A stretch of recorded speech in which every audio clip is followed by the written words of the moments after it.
ये कहानी है अनकहे रिश्तों की डोर। आइए जानते हैं इस कहानी में। रामपुर के गांव में एक बड़े से घर में सरला देवी रहा करती थी। सरला देवी बहुत ही सख्त मिजाज की थी। सरला देवी का बेटा राकेश शहर में नौकरी करता था। वहीं उसकी मुलाकात नेहा नाम की लड़की से हुई थी। राकेश और नेहा दोनों ने शादी कर ली। शादी के कुछ महीनों तक नेहा और राकेश दोनों ही शहर में रहे, लेकिन राकेश की विदेश में नौकरी लगने के कारण राकेश को जाना पड़ा। राकेश ने नेहा को अपनी माँ के पास गांव में छोड़ा और वो विदेश चला गया, लेकिन नेहा के लिए गांव की ज़िंदगी बहुत अलग थी। जो मज़ा शहर में था वो गांव में कहाँ। सरला देवी के सख्त मिजाज होने के वजह से नेहा उनकी हर बात को सुनती और हर काम उनके अनुसार ही किया करती थी। नेहा शुरू में अपनी सासू माँ को खुश रखने की बहुत कोशिश किया करती थी। वो रसोई में जाके खाना भी बनवाया करती थी। फिर नेहा खेत पे गई अपनी सासू माँ के पास और वहाँ पे काम करवाया, और काम करके जब वो जाने लगी तो सरला देवी ने यही सोचा कि ये तो शहर की है, सिर्फ दिखावा कर रही है। एक दिन नेहा की सहेली पूजा उससे मिलने शहर से गांव आई। तभी नेहा पूजा को देखकर बहुत खुश हुई। पूजा ने नेहा के लिए ढेर सारे गिफ्ट्स लाए थे। उन गिफ्ट्स में कुछ डिज़ाइनर कपड़े और कॉस्मेटिक थे। ये देखकर नेहा बहुत खुश हुई। तभी गुस्से से चलते हुए सरला देवी आई और नेहा को ताना मारते हुए बोला, तुम बहू हो या मॉडल, गांव में ऐसे कोई नहीं रहता है। नेहा चुप रही, पर उस रात वो बहुत रोई। अगले दिन उसने एक बड़ा फैसला लिया। वो इस घर को अपना बनाएगी, लेकिन अपने ढंग से नहीं, अपनी सासू माँ के दिल से।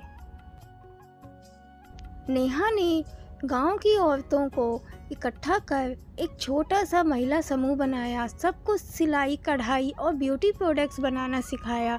गांव की महिलाएं भी आत्मनिर्भर होने लगी थी।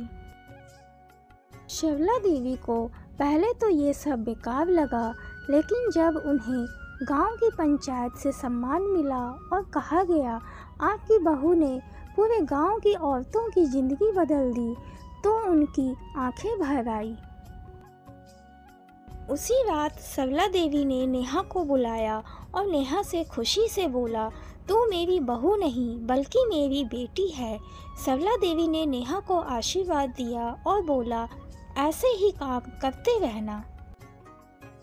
अब खुशी खुशी दोनों ही सास बहू साथ में ही हर काम किया करते थे, चाहे वो घर का हो या फिर समाज सेवा हो। राकेश जब विदेश से लौटा तो उसने देखा कि उसके घर में अब दो औरतें नहीं बल्कि दो शक्तियां हैं जो एक दूसरे की ताकत बन चुकी हैं। ये सब देखकर राकेश बहुत खुश हुआ।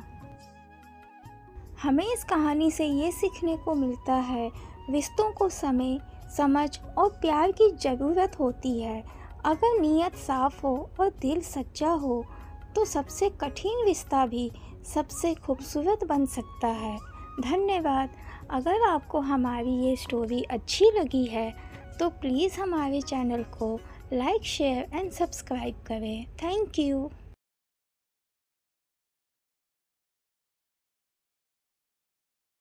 बहुत समय पहले की बात है।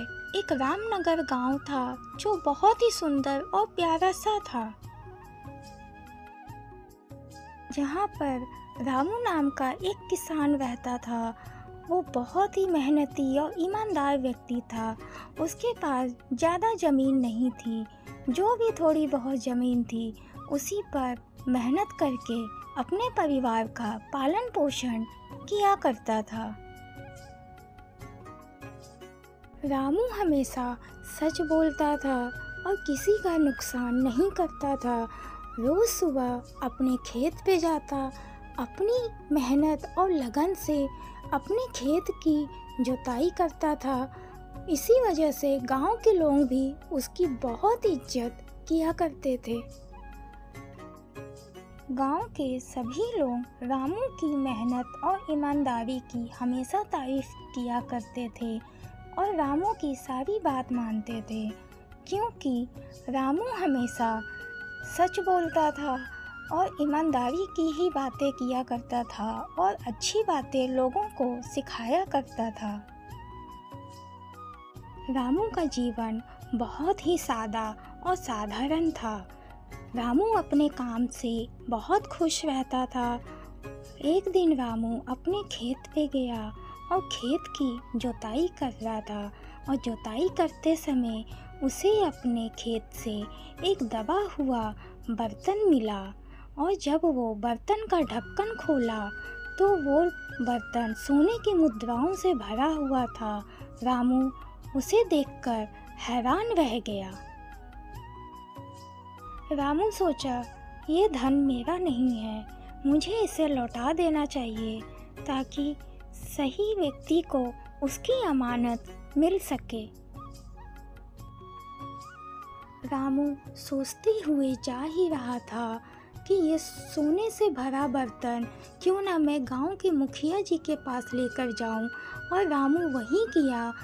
वो बर्तन गांव के मुखिया के पास लेकर गया और उनसे अपनी सारी बात बताई, जो भी उसके खेत में घटना घटी। और मुखिया जी ने वो बर्तन देखा और उसकी ईमानदारी से बहुत खुश हुए और बोले, रामू तुम कितने नेक इंसान हो। रामू को मिला हुआ धन सभी गांव वालों को पता चल गया और गांव के सभी लोग इकट्ठा हो गए और रामू की ईमानदारी की सराहना करने लगे। कुछ लोगों ने कहा कि अब ये धन रामू का हो जाना चाहिए क्योंकि उसने ही खोजा है, लेकिन रामू ने बहुत ही प्रेम से कहा, मैं मेहनत से कमाना जानता हूँ, किसी और की संपत्ति पर मेरा कोई हक नहीं है और ना मैं कोई हक जताना चाहता हूँ। कुछ दिन बाद मुखिया जी ने तहसीलदार को बुलवाया और ये मामला उसके हवाले किया। तहसीलदार ने जांच के बाद बताया कि वो बर्तन वास्तव में पुराने समय के राजा के खजाने का हिस्सा था, जो कभी इसी क्षेत्र में दबा दिया गया था और रामू ने पूरी ईमानदारी दिखाई थी, तो सरकार ने उसे आधा धन पुरस्कार के रूप में देने का निर्णय लिया है। और ये सुनकर मुखिया जी और रामू दोनों ही बहुत ही प्रसन्न हुए।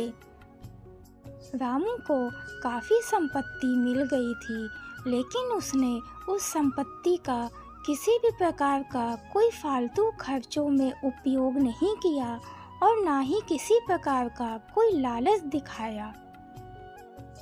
रामू को उस मिले हुए संपत्ति से उसने गांव में एक स्कूल और एक कुआं बनवाया ताकि गांव में बच्चों को शिक्षा मिल सके और गांव वालों को पानी मिल सके। रामू की ईमानदारी और निष्ठा की कहानी दूर दूर तक फैल गई थी। हमें इस कहानी से ये सीखने को मिलता है कि ईमानदारी सबसे बड़ा गुण है। अगर हम सही रास्ते पर चलते हैं और मेहनत करते हैं तो किस्मत भी हमारा साथ ज़रूर देती है। तो दोस्तों, आपको हमारी ये कहानी अच्छी लगी हो तो प्लीज़ हमारे चैनल को लाइक, शेयर एंड सब्सक्राइब करें। Thank you. दुद्दी नाम के गांव में बिरजू नाम का किसान रहता था। वो प्रतिदिन अपने छोटे से खेत में खेती करने जाया करता था। बिरजू था तो मेहनती, पर उसकी एक बहुत बड़ी कमजोरी थी, वो लालची बहुत था और प्रतिदिन यही सोचता था कैसे मैं जल्द से जल्द फसल उगा सकूं और जल्द ही धनवान बन सकूं।